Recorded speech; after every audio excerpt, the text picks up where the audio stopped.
Hello, Dr. Joss. Hello, class. My name is Kenia Pineda, and this is my critical thinking project. And I'm going to address my 10 favorite words that I use when I go to the process of critical thinking.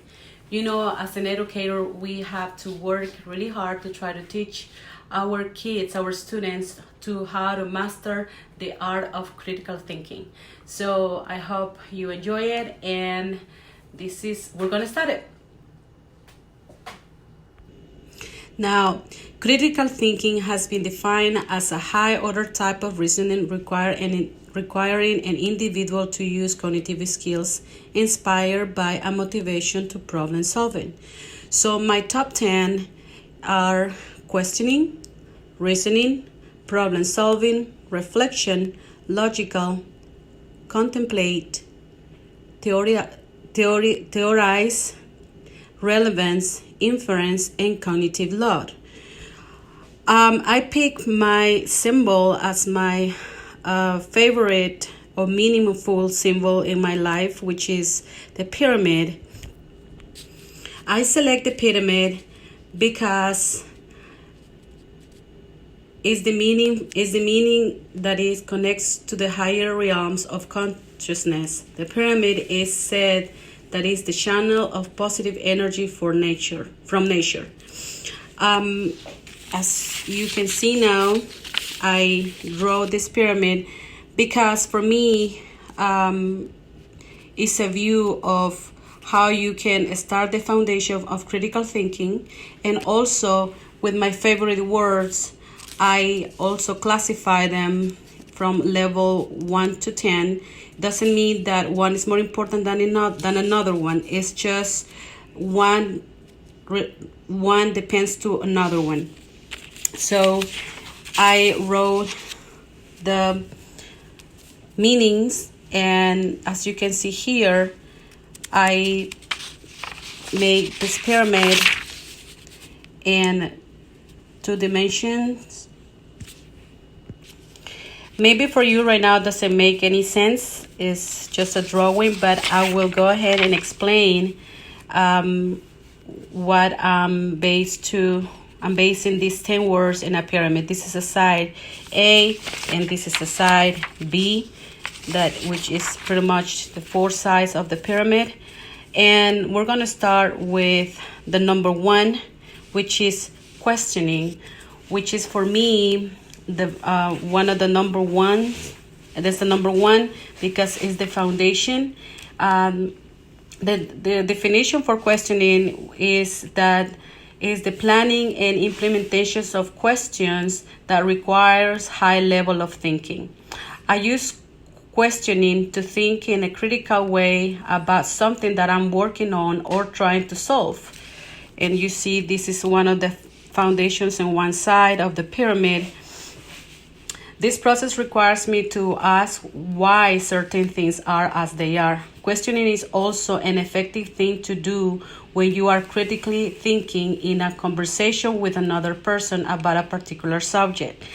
It is really interesting, and what I learned in this class is that we going through this process without even realizing that it's an entire protocol or entire process. So I put on one side as a base, questioning as the beginning point. Now we're going to go for the number 2, which it would be the other side here that I'm pointing with my finger. Let me point it with my pencil, which is the other side, which is going to be one of the 4 basics and of the foundation, which is reasoning, which is defined as the action or word that I like to use or basis for some fact of a statement. Reason has been defined or explained as considering different statements as justification for another statements through a process of evolution. So that's what I put it in this side. And so we have 2 sides right now of the pyramid foundation. Then I'm going to go to the back, which is going to be the other side of the pyramid. And in this view, we have the logical. When I apply these terms to critical thinking, my mind is thinking logically to solve the problem. Logical or logic is defined as the process of exploring and organizing information to reach a conclusion. I think that to properly think critically, there must be some logic on your thinking. By this, I mean that what you are thinking must take rational sense or common sense. If I consider something not to be logical, I'm critically thinking that is being stated or proposed does not make sense when I apply the rules of reasoning. So I had like a number 3, the other side of the pyramid, as a logical. Then I have, for me, the other base of the foundation would be contemplate, which is the side of the pyramid. And with those 4, we're gonna close the first level on how we start this critical thinking process. Contemplate for me is defined that when I am thinking and contemplating, I consider is a thought process that is almost like meditation. When you are quietly and deeply thinking of a topic or a problem in your life, contemplating implies that you will be thinking about something for some length of time. If I said that I'm going to contemplate an answer, I would not expect that the answer would come quickly. So that's why when the discussion comes after the contemplation, we can say the contemplation is complete. When I'm contemplating something, it is usually something that is complex and requires thought with the goal of understanding.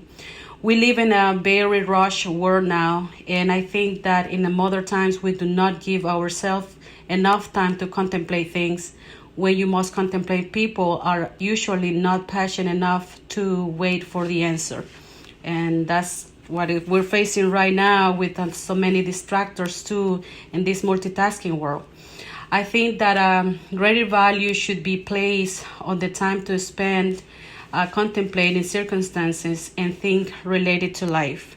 So with that, I pretty much close the first level of the pyramid with the 4 foundations, with 4 words that for me would be the foundation of the pyramid. And then we're going to go back to the side B, side A first. Side A. And now I have the number 5, which is going to be in the second level of my pyramid. If you can notice, every level has a different shape. What I'm trying to say with this is because every word is different and is reflected in the design. It's different, but at the same time, they have something in common, and one depends to another. And so the graphic lines, you can tell, have things in common, and one depends to in another. So going back to number 5, which it would be reflection. In my work as an educator, and I'm often told that I should be reflective and to reflect on my teaching and on the lessons that I present to my students.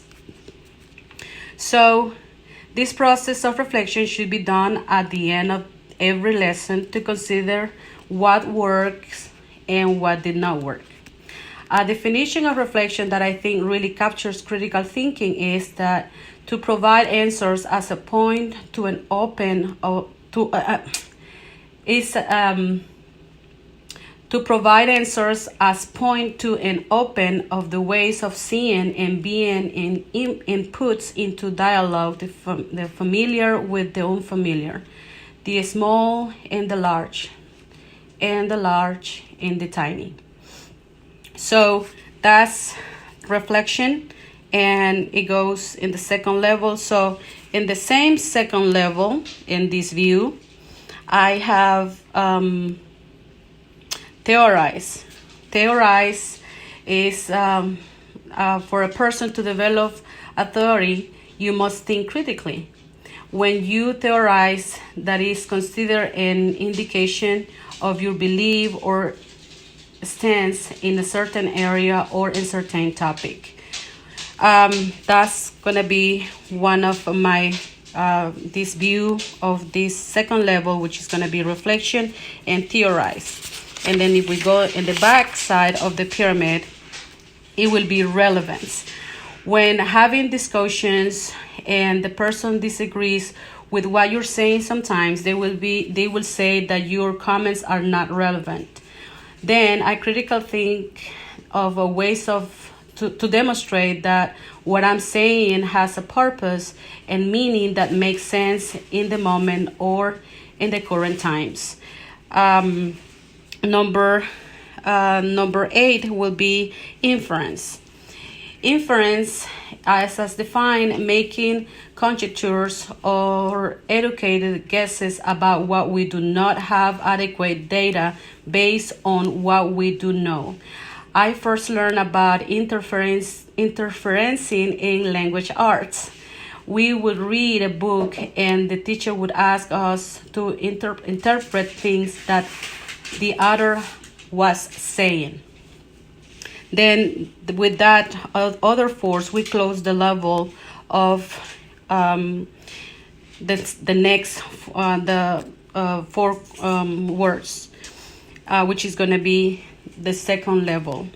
And the third level, I have it completely around, which is problem solving. Problem solving is a frequent action in the learning process. So that's why, because it's a frequent action, I put it in the 4 sides of the pyramid. We have it in side B.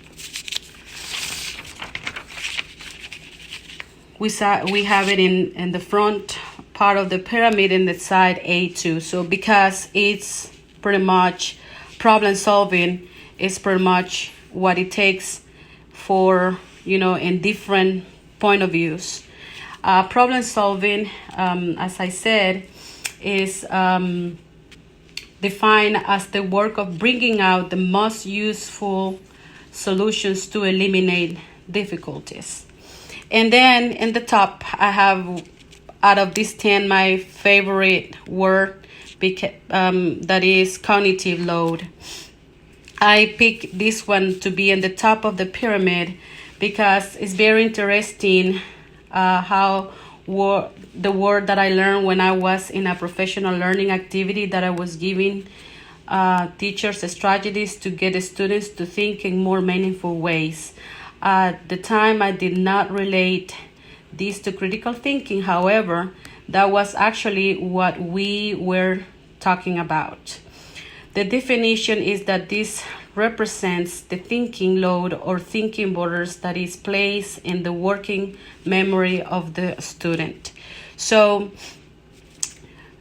as I was showing you here, and then my first row, and what I learned in this class is that sometimes in one of the videos that we were presented during the class, is sometimes we don't think out of the box.